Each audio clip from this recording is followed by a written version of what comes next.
Мадьяр жестко обратился к Путину. Массированная атака на родной город российского диктатора. Мощные взрывы и пожары. Губернатор призвал не выходить из безопасных мест. Операция «Паутина-2». Паника в России из-за планов Киева. Новая партия дронов уже на территории РФ. Встреча Зеленского и Путина на Донбассе. Киев обратился к Москве с неожиданным предложением. Что ответят в Кремле? Лукашенко стало плохо после визита к Путину. Шокирующие кадры, которые скрыли пропагандисты, все же увидели белорусы. Узурпатору уже нашли замену. Об этих и других событиях к вечеру субботы 4 июля. Субботний вечер снег-то правильный выбор завершить день. Главные новости прямо сейчас. И с вами Олесь Корниенко.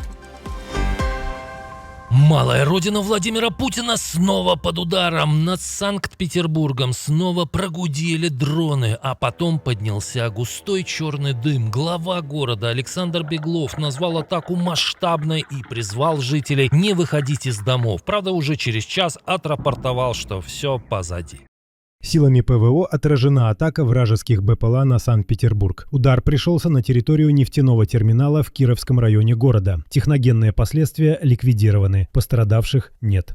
Губернатор Ленинградской области признал лишь падение обломков в порту Высоцк, где расположен нефтяной терминал «Лукойла». При этом местные жители сообщали о мощных взрывах и пожарах. По данным мониторинговых ресурсов, под удар попал петербургский нефтяной терминал, и не нужно быть специалистом, чтобы заметить несколько очагов возгорания. Прокомментировал событие лично Владимир Зеленский. Этой ночью наши украинские дальнобойные санкции против России за эту войну сработали в районе Санкт-Петербурга. Силы обороны Украины поразили портовую нефтяную инфраструктуру, которая зарабатывает деньги для российской войны. Также были попадания по Кронштадту, важной военной цели. Командующий силами беспилотных систем Украины Роберт Броуди опубликовал не такой дипломатичный комментарий по поводу новой атаки. Утренняя пиздина по ленинградской подворотне в который раз умножает на 0 миф о всемогущественном дворе, который научил Вову бить первым. Мы сохранили орфографию, лишь переведя послание Мадьяра на русский. Как отреагировал на этот удар Владимир Путин, которого Роберт Броуди уже не стесняясь называет бункерным уебаном, остается догадываться. Накануне он снова облачился в военную форму, чтобы заслушать доклад Герасимова и рассказать об очередной победе. Установлен российский контроль над городом Константиновка. Хочу отметить, что взятие Константиновки – это только первый, но очень важный этап в уничтожении формирования ВСУ, удерживающих пока Славяно-Краматорско-Константиновский, как вы сказали, укрепрайон, где противник выстроил глубокую эшелонированную систему фортификационных сооружений. Правда, независимые эксперты считают, что это победа только на бумаге. В Американском институте изучения войны заявили, что Путин сильно преувеличил успехи российской армии под Константиновкой. По данным аналитиков, российские войска действительно продвинулись в городе, однако говорить о его полном захвате нельзя. В Константиновке действуют лишь небольшие группы российских диверсантов, тогда как основные позиции продолжают удерживать силы обороны Украины. В институте считают, что очередное заявление о захвате Константиновки было сделано в том числе в расчете на западную аудиторию накануне Дня независимости США. В общем, очередная спецоперация по завладению ушами Трампа. Изящно прокомментировал новость президент Украины. Путин решил сбрехать миру и президенту Америки о ситуации на фронте. Заявляет о якобы захвате россиянами Константиновки на Донбассе. Конечно, это неправда. Если Константиновка сейчас находится под контролем России, то, наверное, у Путина не будет проблемы встретиться там со мной и найти дипломатические решения, чтобы, наконец, закончить войну. Но все же линию фронта он не перейдет. Правда, очень отличается от слов Путина. Пока недруги оспаривают успехи кремлевского стратега во взятии Константиновки, эту викторию нельзя не признать. 73-летний верховный главнокомандующий России провел молниеносную операцию по овладению авторучкой. Не с первого раза, но получилось. Какая реакция, какая ловкость рук! А вот жители Белгорода не могли порадоваться взятию Константиновки вместе с хозяином Кремля. Этот крупный прифронтовой город вторые сутки остается без электричества. По данным российских телеграм-каналов, этой ночью были атакованы все основные белгородские электроподстанции. Вместе с электричеством во многих районах пропала и вода. Жители массово жалуются властям на отсутствие света и продуктов. Другие требуют объяснить, куда исчезли сотни миллионов рублей, выделенные на резервные источники питания и генераторы. Громко было не только в Белгороде и Питере. По данным украинских мониторинговых каналов, взрывы гремели сразу в нескольких областях России, а также в Чувашии и Удмуртии. Воздушную тревогу объявляли в Саратовской, Ростовской, Воронежской, Пензенской, Самарской, Ульяновской, Тамбовской областях, а также в Татарстане и Мордовии. А вот в оккупированном Крыму после ударов украинских дронов пожары зафиксировали в районе ветроэлектростанции Новотроицкая, на военном аэродроме в Джанкое и на территории паромного терминала в Керчи. Миллионы россиян по всей стране также вряд ли могли порадоваться победам Герасимова и Путина. Они не имеют доступа к телевизорам, так как часами стоят в очередях. А там эмоции зашкаливают не по поводу взятия Константиновки. Ну что, бензина в стране нет? Мы эту нефть сами добываем, блядь! Чиновники уже призывают россиян ездить поменьше. Иду домой с работы, иду пешком.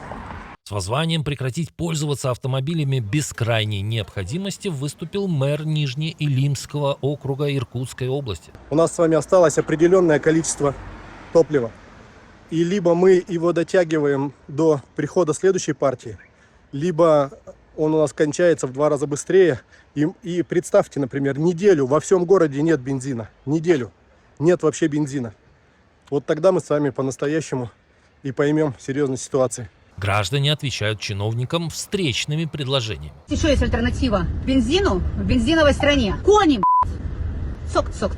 Тем временем российские очереди к заправкам уже видны из космоса. Многокилометровая вереница автомобилей КЗС в поселке Атамановка близ Читы в Забайкальском крае попала на спутниковый снимок Airbus. Ранее в сетях появилось видео этой очереди. Ее длину оценили в 4,5 километра, а количество стоявших в очереди машин в 800 штук. Но самое неприятное не в том, что очереди видно из космоса, но в том, что они начинают превращаться в пятую колонну. Терпели, терпит, потому что царь сказал, что Украину придумал Ленин. Некоторые все-таки выражают своему гениальному лидеру благодарность. Владимир Владимирович, спасибо вам огромное. Спасибо за все, что происходит. Мы на самом деле очень рады.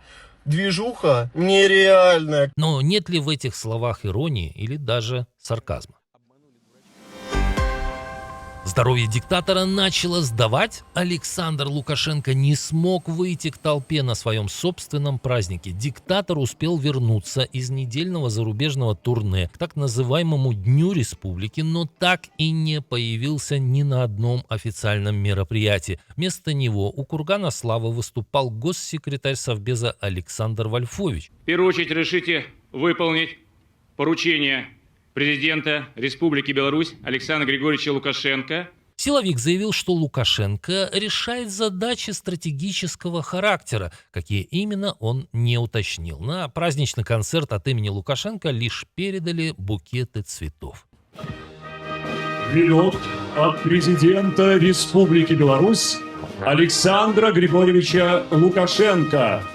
Отсутствие диктатора вызвало новую волну вопросов о его здоровье. Накануне индонезийское государственное телевидение показало то, что годами скрывают белорусские пропагандисты. На кадрах официальной встречи в Джакарте было заметно, что 71-летний Лукашенко едва волочит ноги, тяжело дышит после подъема по ступенькам и постоянно вытирает пот во время торжественной церемонии. В общем, 32 года сидения в одном кресле дают о себе знать. Какие ставки? Когда покажут Лебединое озеро? Делитесь прогнозами. Похоже, пушечного мяса Кремлю все больше не хватает, поэтому к его качеству требования хотят резко снизить. Минобороны России предлагает отказаться от обязательной военно-врачебной комиссии для контрактников и мобилизованных. Согласно законопроекту, медосвидетельствования будут проводить только в отдельных случаях, если у человека есть тяжелые травмы или заболевания, которые могут помешать службе. Во всех остальных случаях решения о годности фактически будут принимать без полноценной специальной медицинской комиссии. Инициатива появилась на фоне растущих потерь на войне. По оценке американских аналитиков, в первой половине этого года Россия ежемесячно теряла до 34 тысяч военнослужащих, тогда как набирала около 27 тысяч. Впрочем, и без этих нововведений военкомы гонят на фронт всех без разбора. Вы представляете, идет в Запорожье штурмовиком, просто инвалид. У человека ишемия головного мозга, ему выдали оружие, он на полигоне. Ряды российских сторонников войны охватила паника из-за новых планов Киева. В набат ударил так называемый военкор Владимир Романов. По его версии, ВСУ готовят новый сюрприз агрессору прямо на его территории. По данным Z-блогера, украинские агенты уже завозят дроны в Россию, причем весьма оригинальным способом. В прошлой операции «Паутина» противник использовал бытовки на фурах. Для новой операции противник транспортирует птицы в гробах. Места хранения – неиспользуемые дачные дома. Но это уже больше похоже не на паутину, а на Хэллоуин.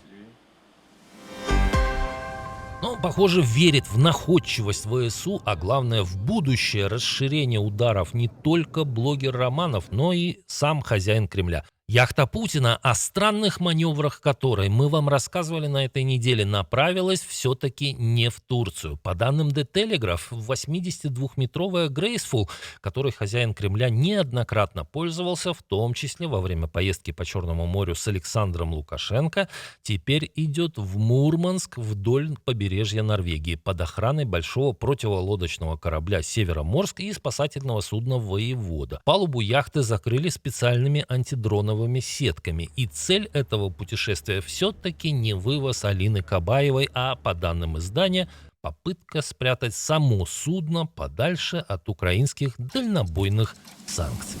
Спасибо, что досмотрели до конца. Увидимся утром.